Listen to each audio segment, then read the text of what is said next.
Saudações, galera, beleza? Bom, hoje a gente vai fazer algo diferente. Iremos estudar dois capítulos, que são dois capítulos muito pequenos, mas que eles, de certa forma, discutem o mesmo tema. E esse tema é liberdade, responsabilidade, poder de escolha, livre-arbítrio. Então, como eles discutem o mesmo tema e são muito curtos, eu decidi trabalhá-los juntos. Ok?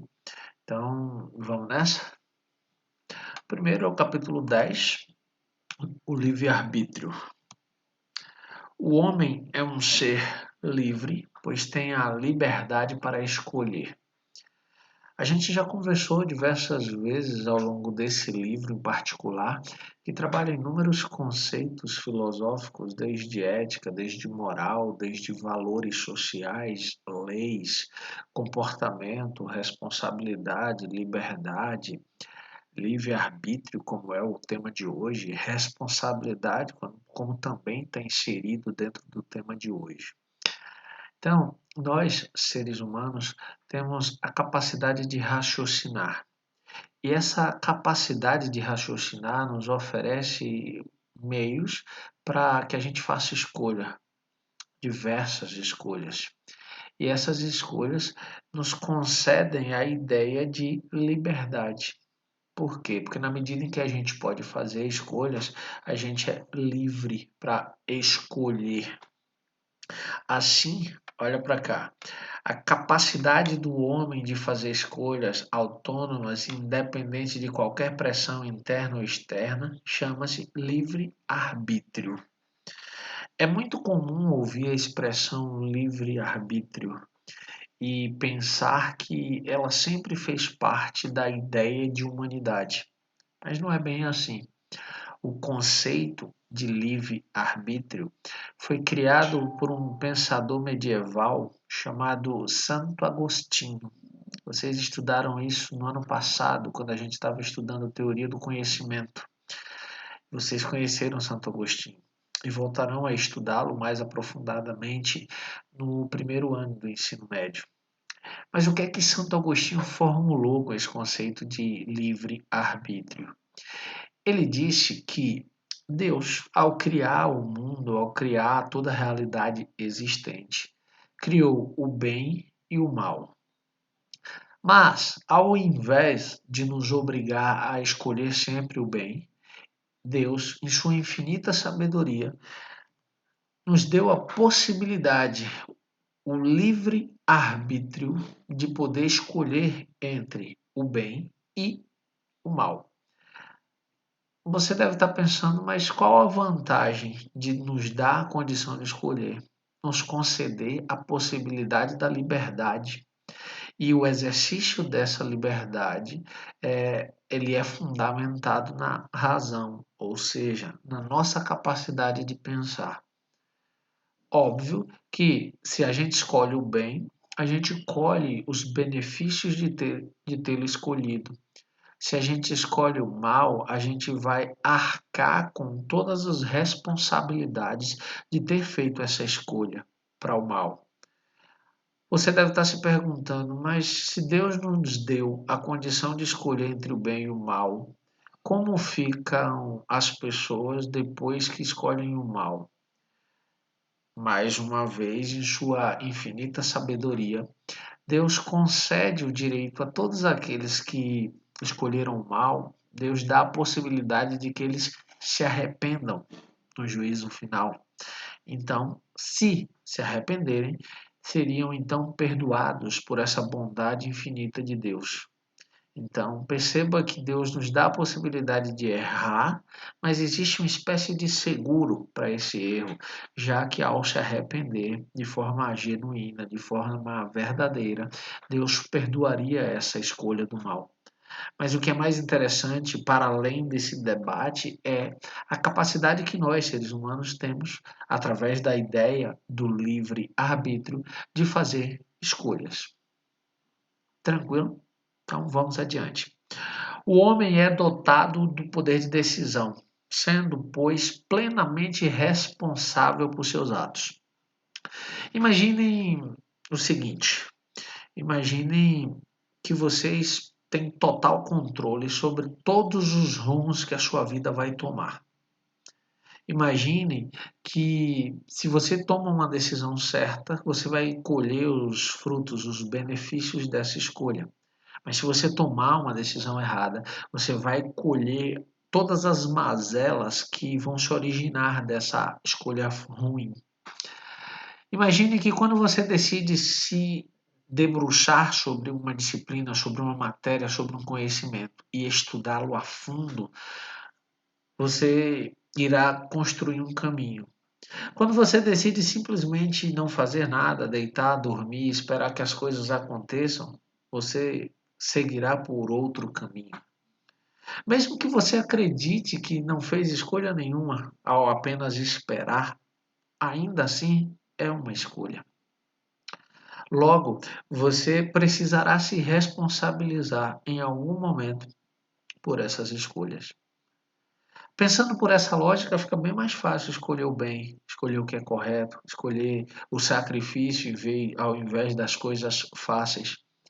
Mas na prática, infelizmente, a maioria das pessoas acabam optando pelas coisas mais fáceis, o que gera depois uma quantidade imensa de problemas que, na maioria das vezes, essas pessoas não estão prontas para resolvê-los, já que, como sempre escolheram os caminhos mais fáceis, não desenvolveram a capacidade de administrar problemas. Tá claro até aqui? Então eu vou adiante. Lembrando que se você tiver alguma dúvida, anota no seu caderno. Na próxima live, tira dúvidas, eu vou resolver essas dúvidas. A vontade humana é uma decorrência da sua condição de ser racional. Como assim, Théo? A vontade humana é uma decorrência de sua condição de ser racional. Percebam, se a gente parar para refletir, nós somos capazes de projetar o futuro através de um desejo qualquer, planejar meios para alcançar esse futuro e ter a paciência necessária para executar cada uma das ações, cada uma das etapas que nós planejamos para chegarmos a esse objetivo, a esse desejo. Vou levantar aqui uma hipótese. Você deseja cursar direito na USP, na Universidade de São Paulo, a melhor universidade do país. Você decide isso aos 11 anos de idade. Então, você vai se debruçar e estudar muito os conteúdos que são mais cobrados no vestibular da USP, como português, redação, história, geografia, filosofia, sociologia. Vai, óbvio, estudar as outras disciplinas, porque precisa se destacar para além dos seus concorrentes. Vai começar a ler literatura para ter um nível bom de argumentação e de exemplos. Aí vai começar a escrever muito para ter a capacidade de criar textos variados sobre temas variados. E você vai fazendo isso ao longo dos anos. E você tem um outro colega que também tem o mesmo sonho, mas ele não faz absolutamente nada. Cada escolha sua em direção à realização do seu sonho é um passo em direção à realização desse desejo. Toda vez que o seu colega deixa de fazer alguma coisa para se aproximar desse desejo dele, que é parecido com o seu, ele deixa, ele fica um passo mais distante de alcançar esse desejo. No final do terceiro ano, quando vocês então forem prestar vestibular, é natural que você esteja muito mais capacitado para adentrar as paredes da USP como aluno do curso de Direito, porque você construiu essa trajetória a partir de todas as escolhas que fez ao longo da vida. Enquanto seu colega que pescou da sua prova, enquanto seu colega que refletiu da forma mais superficial possível as próprias responsabilidades, ele provavelmente irá fracassar em alcançar esse sonho que seria fazer direito na USP. E mesmo que ele entre mais tarde numa universidade com menos prestígio do que a Universidade Paulista, do que a USP, ele não será um profissional tão bom quanto você, que construiu uma trajetória sólida em direção ao seu próprio sonho. Percebe? Só nós, seres humanos, somos capazes de olhar para o futuro, desejar algo que está no futuro e criarmos um caminho, etapa por etapa, até alcançar aquele futuro que a gente tinha imaginado. Nenhum outro animal é capaz disso. Todos os outros animais que são irracionais, eles vivem no presente. Nós, enquanto seres racionais, temos a capacidade de visitar o nosso próprio passado ou de outros seres humanos, vivermos no presente, mas também imaginarmos o futuro. Essa capacidade só é possível por conta da nossa racionalidade. Assim, o fato de nossas ações terem uma causa, ou seja, o fato de nossas ações terem um objetivo, não elimina o nosso poder de decisão nem nos desobriga de responsabilidades. Trocando em miúdos, por mais que você tenha um sonho, é responsabilidade sua criar os meios para torná-lo real. Ninguém vai poder fazer isso por você. Se você não fizer, é você quem não vai realizar o seu sonho, é você quem vai fracassar em qualquer coisa. Se você assumir essas responsabilidades, o êxito, o sucesso também será só seu. Dúvidas até aqui? Se tiverem, anotem no caderno, senão a gente vai para o próximo tópico. O pensar é uma forma de liberdade. O homem é o único animal capaz de exercer uma atividade intelectual. Você já viu algum outro animal de qualquer outra espécie refletindo sobre o sentido da vida? Sentindo angústia e uma tristeza imensa por não realizar o que poderia? Você já viu algum outro animal que não seja o animal humano, o ser humano, preocupado com a morte? Não. Você não viu porque só nós, seres humanos, somos capazes de desenvolver atividades intelectuais, de pensarmos no passado, no presente e no futuro, de temermos uma coisa que é inevitável, como a morte. Porque só nós, seres humanos, através dessa capacidade de formular conhecimento complexo, somos capazes de saber que morreremos. Os outros animais, eles apenas vivem suas próprias vidas, eles não sabem que vão morrer.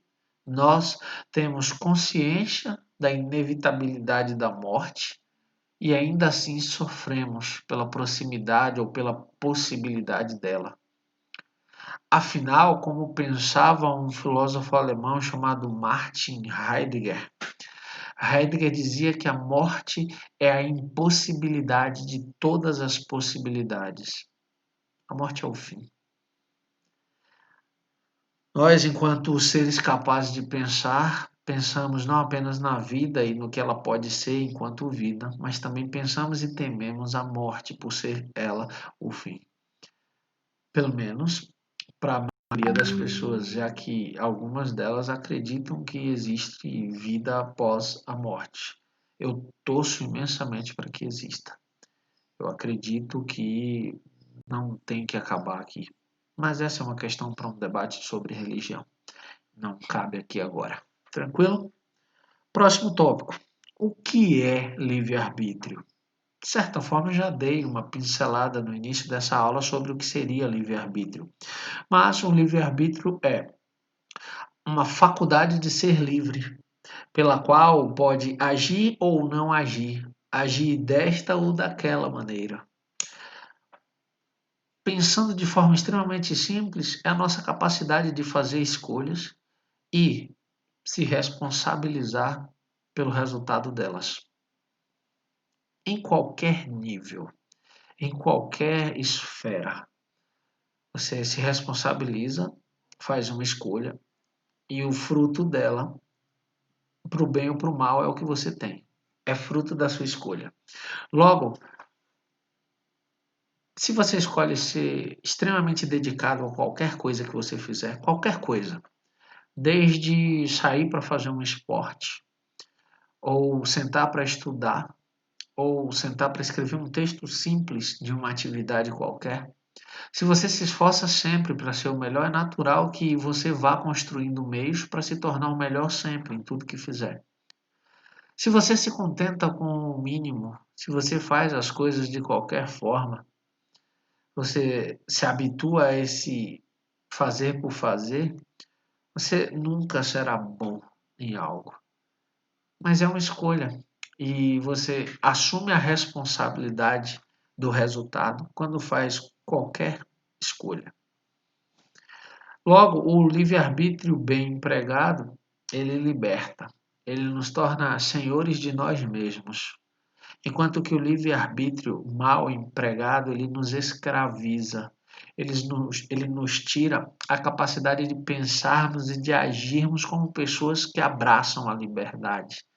Por quê? Porque você sabe que quando você não se doa por completo, existe um peso na consciência que te lembra de que você poderia ter feito melhor e não fez. E aquilo é permanente, porque por mais que você fuja daquela sensação, ela te persegue. Pense em tudo isso. Eu convido vocês a refletirem sobre tudo isso. Tranquilo? Então vamos então para o próximo capítulo. Liberdade e responsabilidade, capítulo 11. Dentro de nós existe uma voz interior que nos inclina para o caminho da virtude. O que seria virtude nesse contexto? Seria a nossa capacidade de fazer boas escolhas, de viver de forma virtuosa, ou seja, de forma harmônica com a sociedade da qual a gente faz parte.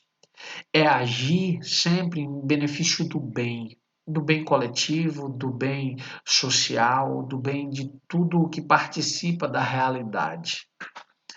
Logo, essa voz permanece em nós como um guia, como um farol a iluminar nossas ações. Óbvio, há pessoas que não se permitem iluminar por esse farol. Há pessoas que vão fazer escolhas ruins, nocivas, não apenas para eles mesmos, mas para toda a sociedade.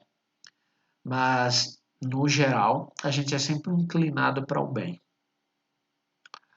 Essa frase é uma frase que faz parte da minha vida já há um bom tempo, que diz: o homem é condenado a ser livre. Condenado porque não se criou a si mesmo. E livre, pois, uma vez lançado no mundo, é responsável pelos seus atos. Jean-Paul Sartre, filósofo existencialista francês, que viveu ali de 1905 até 1980 e formulou uma teoria filosófica extremamente importante para a sociedade, ele disse que nós, seres humanos, estamos condenados a ser livres. Eu já expliquei essa frase em outras oportunidades para vocês. Nos parece uma contradição, um paradoxo, estar condenado a ser livre. E lembrando outros momentos, esse condenado é fruto do fato de que a gente não pode não escolher. A gente está condenado a escolher sempre, mesmo quando a gente acha que não está escolhendo. Então, se você diz, hoje eu não vou fazer nada, vou ficar na cama o dia inteiro, é uma escolha. Mesmo que você nem pense isso e simplesmente fique na cama o dia inteiro sem fazer absolutamente nada, é uma escolha. Se você acorda pela manhã, sei lá, 6 horas da manhã e senta e estuda o dia inteiro, ou escreve o dia inteiro, ou faz um curso online o dia inteiro, ou sei lá, pratica esporte o dia inteiro, todas essas ações foram frutos de uma escolha. Então, para Sartre, a gente foi atirado aqui nesse mundo, a gente não pediu para vir, mas quando aqui se encontrou, precisou fazer escolhas ao longo da vida e tem feito essas escolhas ao longo da vida.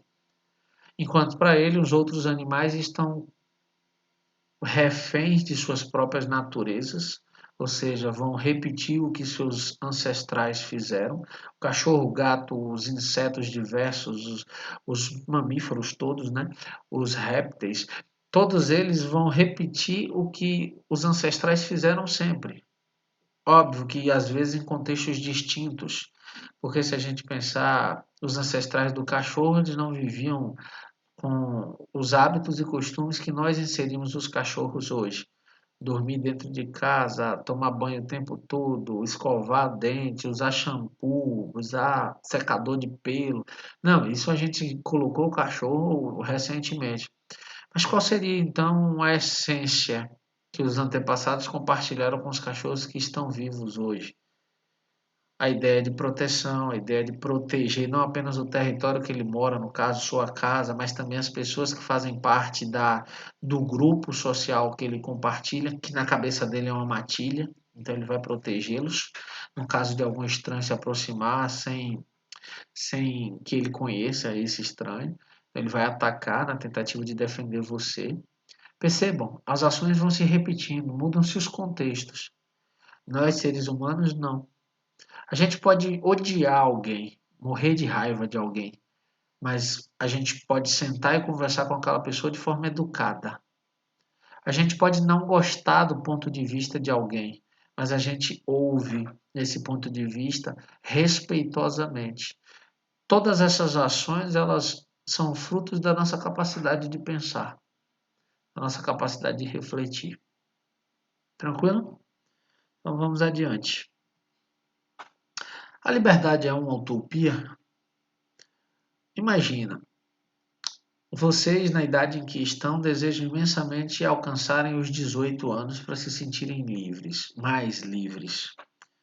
Vão descobrir, como eu já disse em sala de aula, que na medida em que a gente vai envelhecendo e abraçando outras responsabilidades, a gente vai se tornando cada vez menos livres. No entanto, nenhum de nós, ainda bem, passou pela privação da própria liberdade.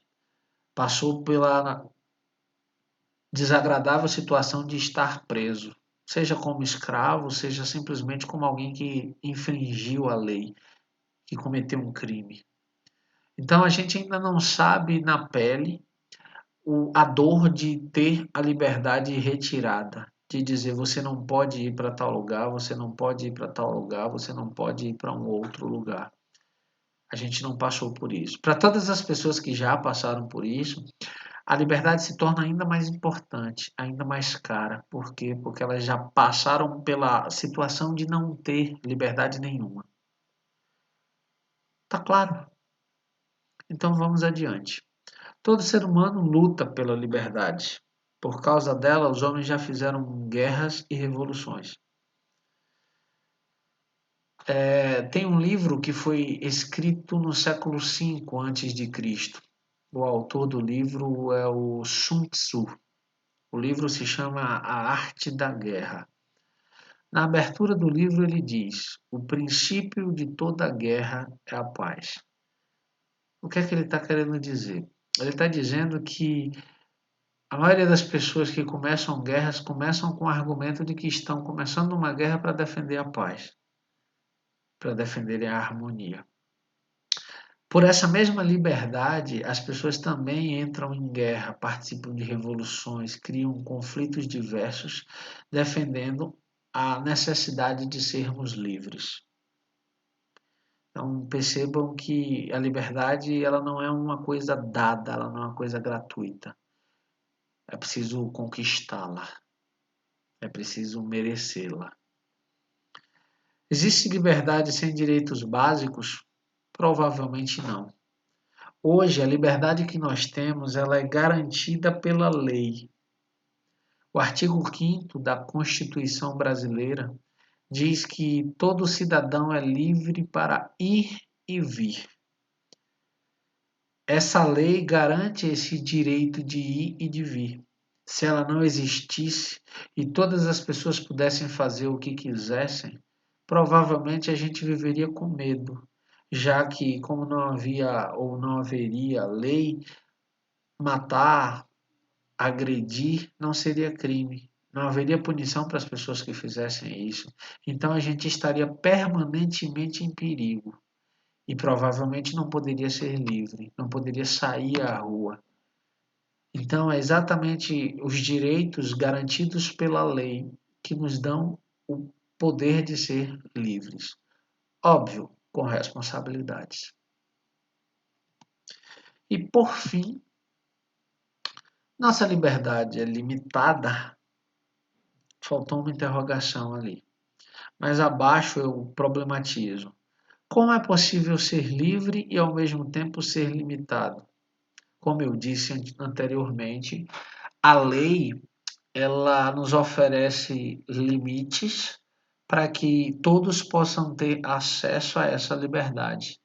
Os limites são impostos pela lei muito mais como uma garantia para as nossas liberdades do que necessariamente para impedir que sejamos livres. Sem esses limites, as pessoas poderiam fazer o que quisessem. Imagina aquele amiguinho que você não suporta. Se não existisse uma punição para você, por exemplo, ser grosso ou deselegante ou mal educado com ele, você continuaria a ser educado, a conviver pacificamente com ele? Provavelmente não. Mas por que você o faz? Por conta das punições legais que existem caso você o trate mal, o desrespeite. Então perceba que a presença da lei nos oferece então essa garantia de liberdade. Percebam que os limites colocados para essa liberdade nos oferecem então meios para viver bem na sociedade. Dentro dessa perspectiva, não existe uma liberdade zero e também não existe uma liberdade ilimitada. Por quê? Porque mesmo que alguém esteja escravizado, preso a correntes, ainda assim essa pessoa será livre para pensar. Então, não existe liberdade zero. E também não existe liberdade ilimitada, porque por mais poder que essa pessoa tem, ela é mortal, ela está submissa às leis do lugar onde ela está impedida de realizar todas as coisas que quer, por quê? Porque existem os limites, os legais e os limites naturais. Mas você mesmo que acabou de assistir a essa aula, você é livre para escolher o seu próprio destino. Você é livre para tomar as decisões que vão para o bem ou para o mal serem parte do futuro que você aguarda. Então, pensa direitinho, faça as escolhas corretas. No mais, eu quero que vocês lembrem de responder às duas atividades dos dois textos, dos dois capítulos, né? E qualquer dúvida, anota no caderno que eu vou tirá-las na próxima live, tirar dúvidas. Anexo a essa aula em particular, tem uma atividade para ser feita. Tranquilo? No mais, forte abraço e tchau, tchau.